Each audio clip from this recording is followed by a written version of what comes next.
কোভিডের তৃতীয় ঢেউ ওমিক্রন, সেই ওমিক্রনকে দেখিয়ে আমরা দেখলাম যে রাজ্যের কোভিড বিধি মেনে চলার জন্য স্কুল বন্ধ করা হলো।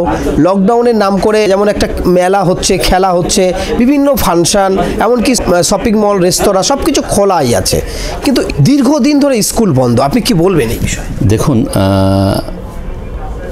আমার ব্যক্তিগত মত এটা যে কোভিডের তৃতীয় ঢেউ বলে যেটা আমরা আশঙ্কা করছিলাম, সেটা আমার নিজস্ব অভিজ্ঞতার পরিপ্রেক্ষিতে এটা একটা ফ্লু, এবং এই ফ্লুতে একটু জ্বর জ্বালা কাশি টাশি যেভাবে হবে একটু প্রিকশন নিতে হবে, সতর্কমূলক থাকতে হবে।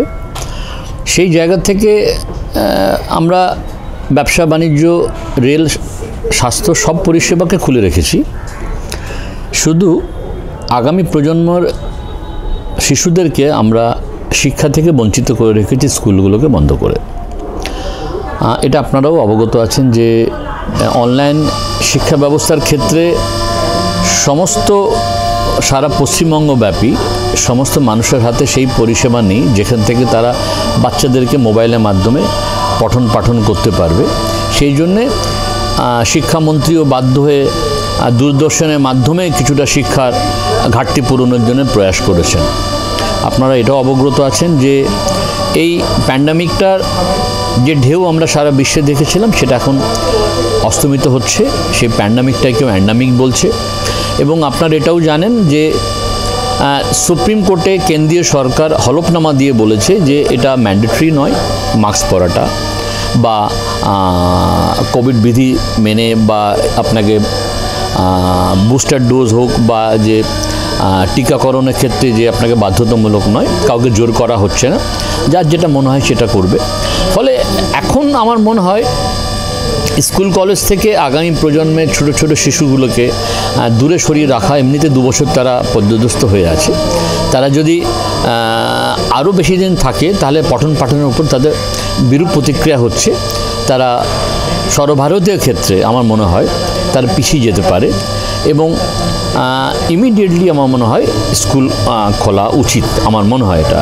কেন আপনারা এটা অবগত আছেন যে ভারতবর্ষের মহারাষ্ট্রের মতো রাজ্য, যেখানে এই কোভিডের কারণে মারাত্মকভাবে তারা সবসময় তারা শীর্ষ অবস্থান করছিল বিভিন্ন রাজ্যের মধ্যে, তারা আগামী সোমবার থেকে তারা স্কুল কলেজগুলো সব খুলে দিচ্ছে, পঠন পাঠনগুলোকে নিয়মিত করার চেষ্টা করছে।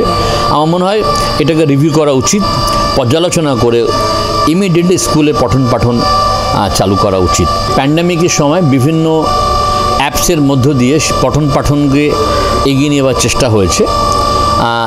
বাইজু আছে, তারপর আরও সব নতুন নতুন এই শিক্ষা প্রসারের ক্ষেত্রে বিভিন্ন অ্যাপস পরিষেবা দেওয়ার জন্য এসছে। এরা সব কর্পোরেট সেক্টরেরই ব্যবসা, এবং এই কর্পোরেট সেক্টর শুধু মুনাফার জন্যই আসে।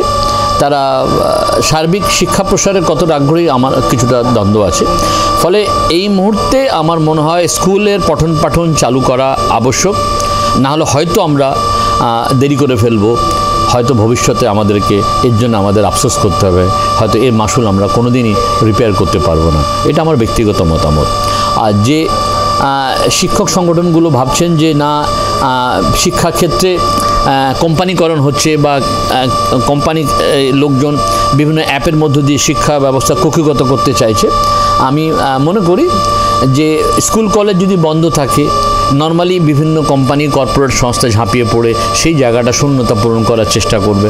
ফলে আমি বলবো সরকারকে ইমিডিয়েটলি, শিক্ষা দপ্তরকে পুরো বিষয়টা পুনরালোচনা করে ইমিডিয়েটলি স্কুল কলেজগুলোকে খুলে আমাদের আগামী প্রজন্মের যারা জেনারেশন আছে তাদেরকে আবার শিক্ষার মূল আসরে ফিরিয়ে আনার জন্য আমার মনে করব।